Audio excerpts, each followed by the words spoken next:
Welcome to Voice of the Parrot. I'm your host, Shasta Ray, and I am joined in the studio today by Zoltan, the podcast bird, as well as Aggie and Cricket, and today is a focus on MooseMoose. Oh my gosh, it's MooseMoose in the Meet and Greet series today.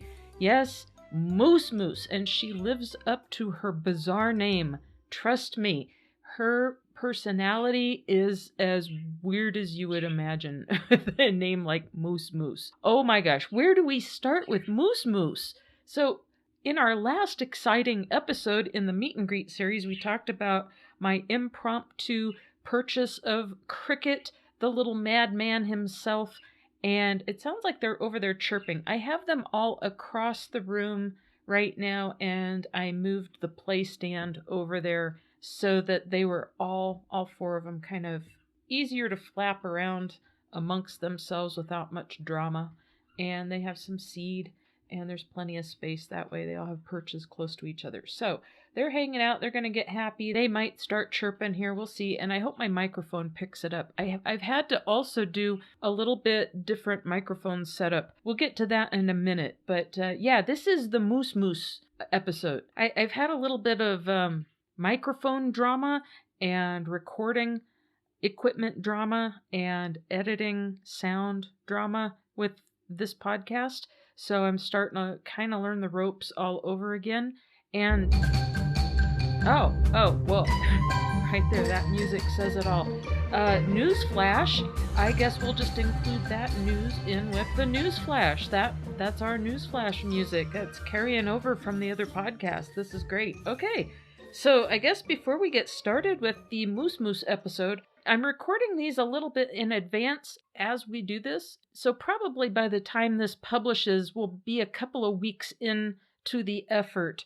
But I am starting to get this podcast out there and listed with the various podcast directories or phone apps, if you will. So if you have a favorite phone app, you might want to just keep checking back until we appear. I think there's a way to request podcasts. I'm not sure.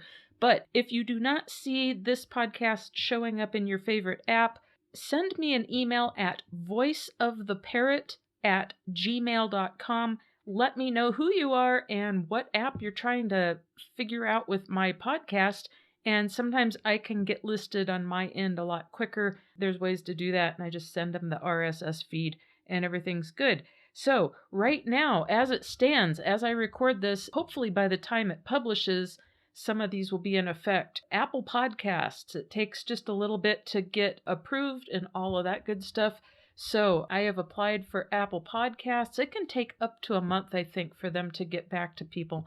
I'm in Spotify, Google Podcasts. You can look for me on Amazon in their Audible section for podcast listening. I don't think I've heard back from them yet. And some of these I've heard back from, but I forget which ones. So I'll just list them off, and if it's one of your favorites, you can check there and just keep checking back soon. TuneIn plus Alexa, iHeartRadio, Player FM, Listen Notes, Samsung, Podchaser, and Boomplay. Now, for anyone out there that just happens to like the same app I like, I use one called DoublePod. So if you're on Android technology, smartphone technology, whatever, you can just go to your Play Store and look for DoublePod. And I think they are the smartphone version of Apple Podcasts, or they piggyback off of them or something, ? I am not listed there yet, but I will be. So as soon as Apple recognizes me, I should be in that one.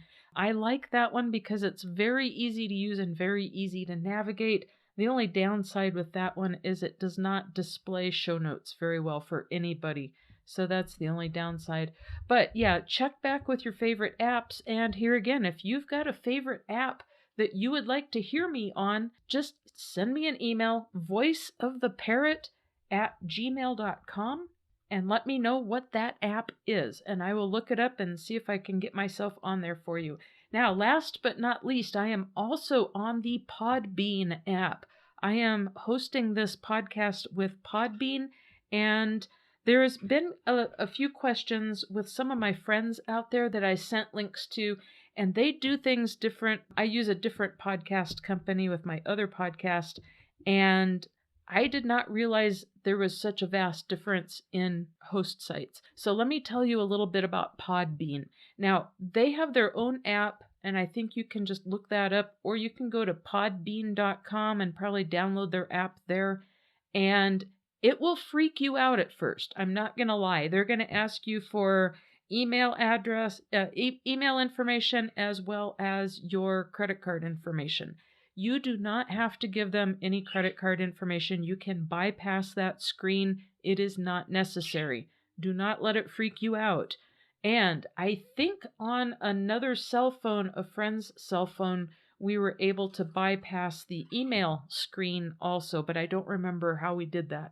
Play with it a little bit. I think you can just use your back button or something.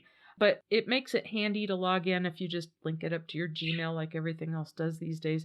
At any rate, the Podbean app, the reason they ask for the credit card information is because they have a feature where you can monetize your podcast through them and do the paid extra content, and they kind of do a play on Patreon.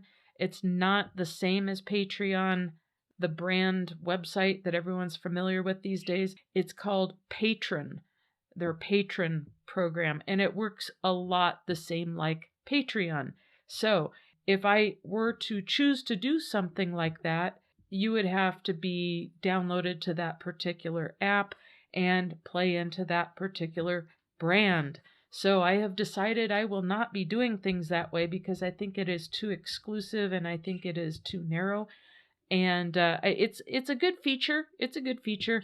If I decide to monetize like that later on, I will either do it through the YouTube channel and have paid content there, or I will just do a Patreon and keep it very low so it's more like a tip. But I also have a Buy Me a Coffee account. So if you go to voiceoftheparrot.com, right there on the homepage, it says listen. That one will take you to the listen website that I've set up. And right under that, it says support the show. And that'll take you to my Buy Me a Coffee page. And everyone's pretty familiar with Buy Me a Coffee these days, so that's why I chose that one. All right, so anyone out there that has experienced Podbean and freaked out, here again, it's not a bad player. It really isn't. I downloaded it onto my phone. I listen to some podcasts that way sometimes. They display the show notes really well. And if you do find a podcast that you really want to support or you really want that paid content, there you go. They also have a feature where you can do live stream on your podcast. And I'm not sure with my host plan if I'm going to be able to do that. So it might be that I do live streams on Facebook or on YouTube on occasion. So we'll see what happens with that. Here again, 55 years old, still learning the ropes, still learning all this social media connect up junk. Oh my gosh. So let's just take a second to talk about the next news item we have while we are on the topic of social media and being out of the swing of things. When did this happen? Does anyone know when this happened? I had my other podcast going. I was all jazzed up because when you opened up a page for your podcast, Facebook added a podcast player and you could link up your podcast to Facebook, to your Facebook page, and people could just go to your page and listen to your podcast there, right? They stopped doing that about as quick as they started. So I was going nuts one day trying to figure out how in the heck to set this up. So I had my podcast go. Oh, they stopped it. It's not even going anymore. So I did mention that a while back. I may have mentioned it in the trailer even. I'm not sure. But if I did, the only way you can listen off of Facebook now is just to go like the page and follow that page. Every week that I publish, every time I publish an episode, there is a link that posts to my Facebook page for Voice of the Parrot. And for all of you Facebook junkies out there, I think you can just do a search for Voice of the Parrot or facebook.com/Voice of the Parrot. If you're into Twitter, every time I have a podcast episode published, there is a link that publishes to the Twitter feed, and that is twitter.com/VParrotPodcast. I was limited on characters. I also have an Instagram, which I can't remember which of those formats that follows. I also have a TikTok and, of course, YouTube. So if you want the easy way, go to the website, voiceoftheparrot.com, and all of my social links are right there with the exception of TikTok. My particular host site from my website does not have a way to link up my TikTok yet, so I'm working on that. Those are some of your options on listening in. Pick your poison, whatever's best for you. I am campaigning right now. If you are a YouTube junkie, please subscribe.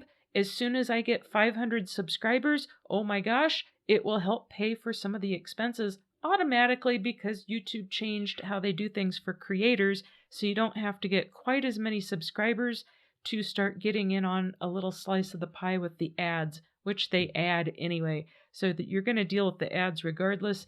I may as well get paid for it, and then it helps take care of some of my operating expenses. It all helps. It all goes to the good cause, so I can be here every time. Sometimes more than once a week, I hope. So let's get back to MooseMoose. Who is MooseMoose and why is she a MooseMoose? Like, what is this about? And why did you name your bird that? Oh my gosh. MooseMoose is the only English budgie in my flock. Oh, and now Aggie is picking on Zoltan. So Zoltan may be coming over here pretty soon. We'll see if she pushes him off the perch. Those hens, boy, they can get weird. Bossy little sassy things. And Aggie, she is the tiniest one of the flock, and she is as bossy as MooseMoose. MooseMoose is pretty bossy, though. MooseMoose is also a hen. She was supposed to have been a boy. And if you go back on my YouTube channel to some of my earlier videos when I first got MooseMoose, I'm referring to her as a he constantly. And I'd sent some money to the breeder for when a yellow bird came of maturity and ready to ship out. And we talked for quite a while. And she had a yellow male on the way. And Moose looked male. And for all intents and purposes, this is a pretty good breeder. She has been doing English budgies for a while. She is familiar with the species. She is familiar with the gender identification process visually. And MooseMoose looked like a boy. MooseMoose showed up with a little pink nose, typical of males. And here again, I had paid in advance. And like I said last time, I had just got cricket, and I'm like, oh my gosh, what is wrong with me? I already paid for a bird. Then it turns out Cricky was just naturally tame. Oh my gosh, he's so wonderful. He's sitting over there looking all cute next to MooseMoose. And here comes MooseMoose. So the day came that she got shipped to me, and she was sent through the U.S. Postal Service. They actually have a pretty good live shipment program. They're very responsible. They do understand that exotic pets get shipped that way, and they work with you. If you work with your branch the day before, give them your name and phone number. Make sure they have your contact information. Your contact information will be on the shipment box. And if they know what to expect, they will keep an eye out. They'll let everyone in the back know. They treat your box like $1 million. They really do. I think it's kind of fun for the workers to see exotic little fun animals come through, and they treat them pretty good, and they have a special shelf usually in the back, and they're in the air conditioning or in the warm air if it's, cold outside, whatever the case is. So anyhow, I go and pick up MooseMoose. I got the call that she had arrived and she'd been sent next day air, and her breeder put a good deal of seeds in there with her. Some bedding for her to kind of feel comfortable with. I think it was shredded paper or something.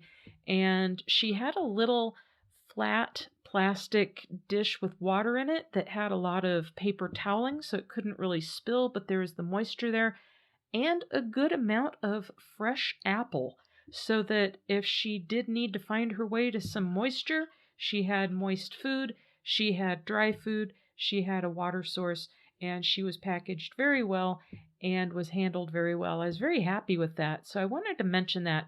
In some of the Facebook groups I've been in, people panic when it comes to the U.S. Postal Service. And I will say that if you are in a remote, small town, it may not be the best option because sometimes even next day air will take an extra day. So you have to be very mindful of that and the time of year and everything. And that actually did happen with MooseMoose. It took an extra day because I'm in a tiny little itty bitty town. So she was on the road for just under 48 hours. But here again, she was packaged very well and she was handled very well. She was kept upright so nothing fell apart in her water dish or anything in that direction. And the containers they put them in are a nice size cardboard, like it's almost like a pet carrier, but cardboard. And there's air holes and there's screen and everything. I did purchase a pigeon once from a pigeon breeder, and the pigeon was sent to me in one of these boxes, and it was fine. And that's why I didn't really worry about MooseMoose this time around.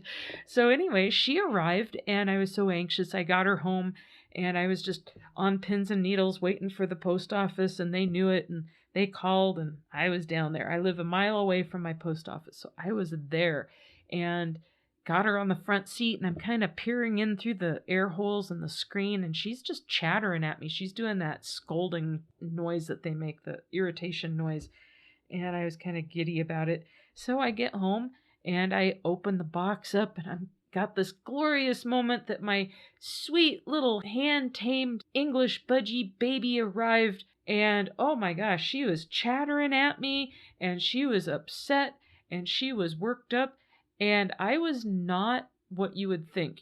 You would think that I would have been in a position to release the bird from her torturous environment that was so stressful, and I rescued her from the box, and the glorious cinematic noise and moment and all that, and it would endear me to her because I got her out of her plight of the box.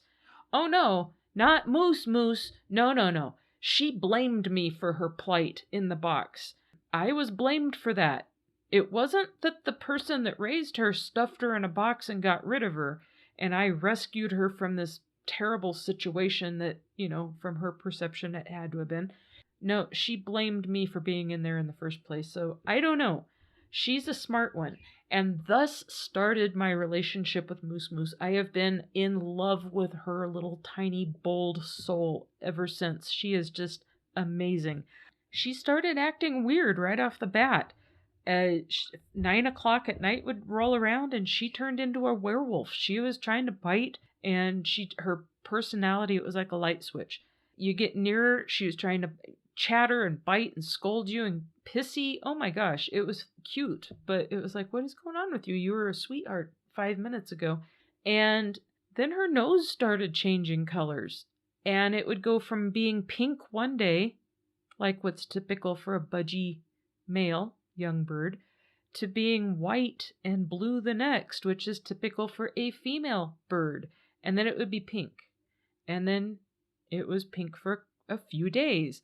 And then suddenly it would kind of look a little whitish and not so pink.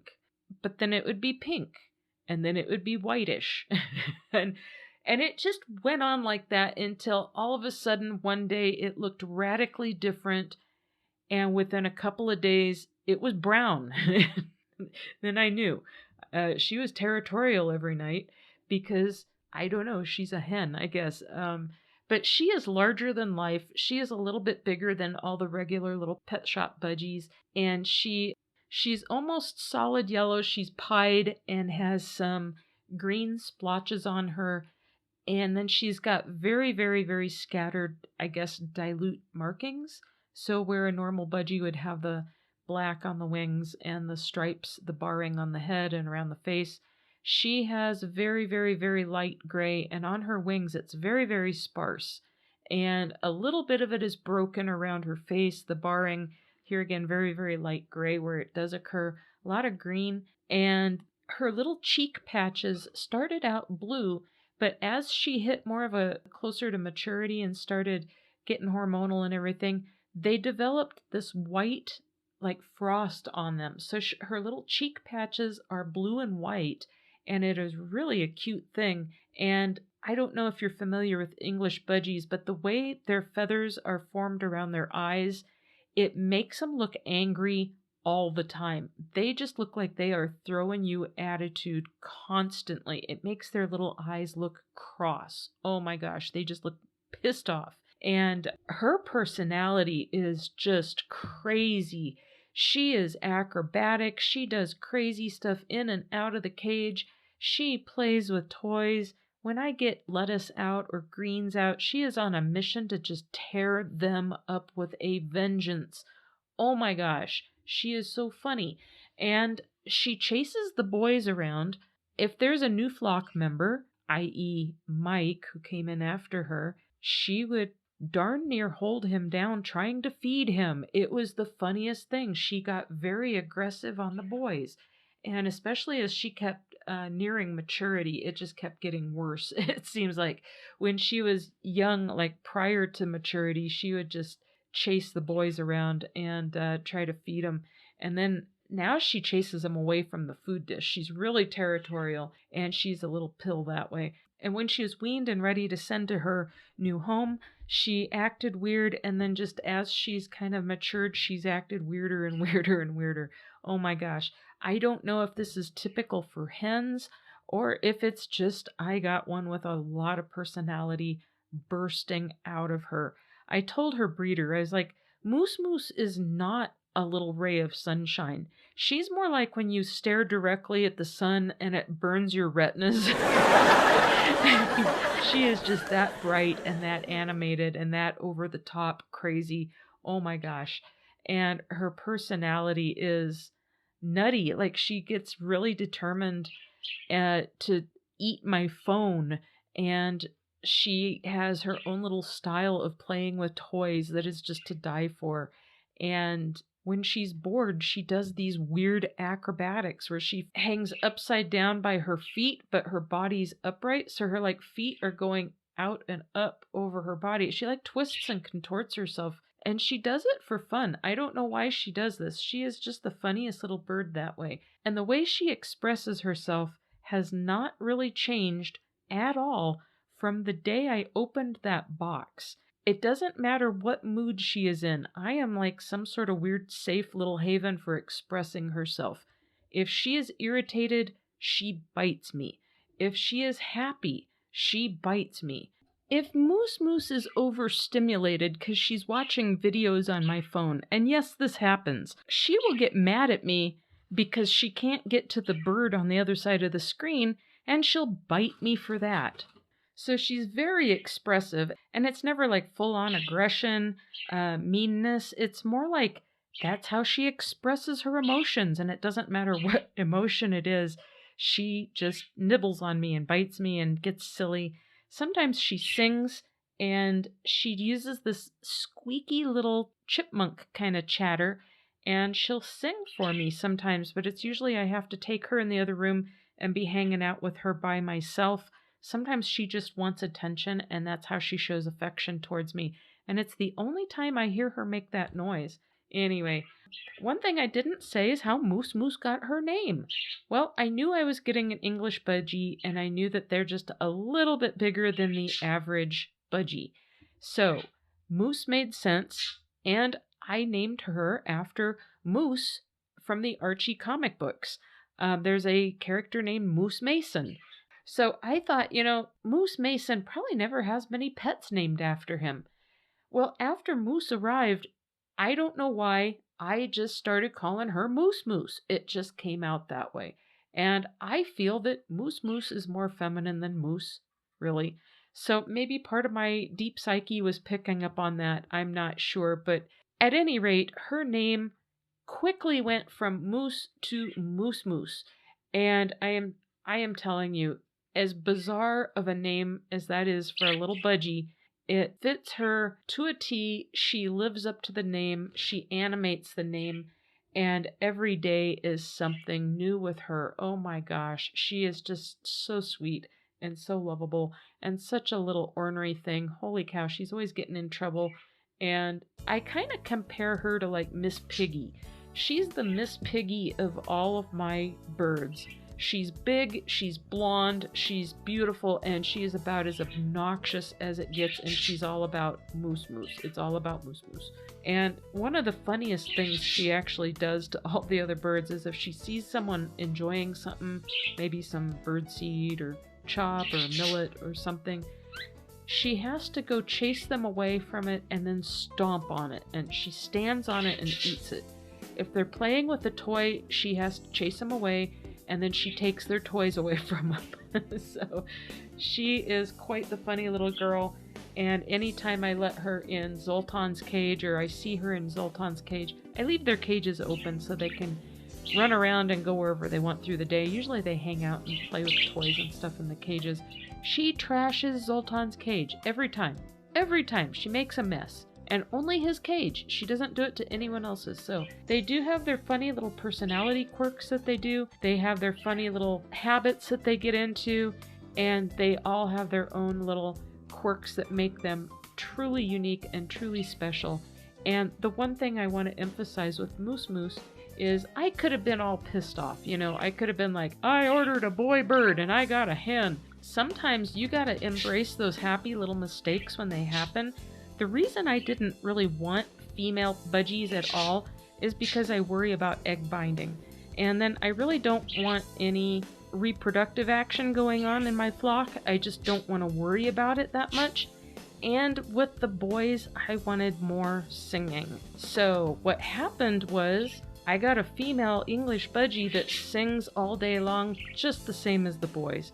She doesn't talk, but she sure is vocal, and oh my gosh, her personality is to die for.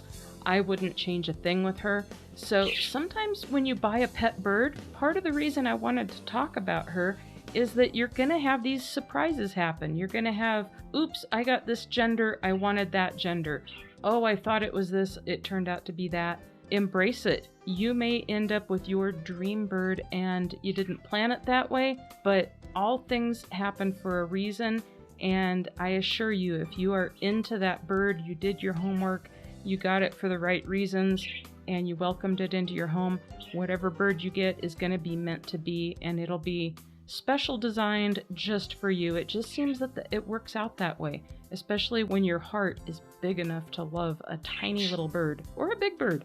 Oh my gosh, it's always meant to be. So take that with you this time. I will catch you next time when we have Mike the rescue bird.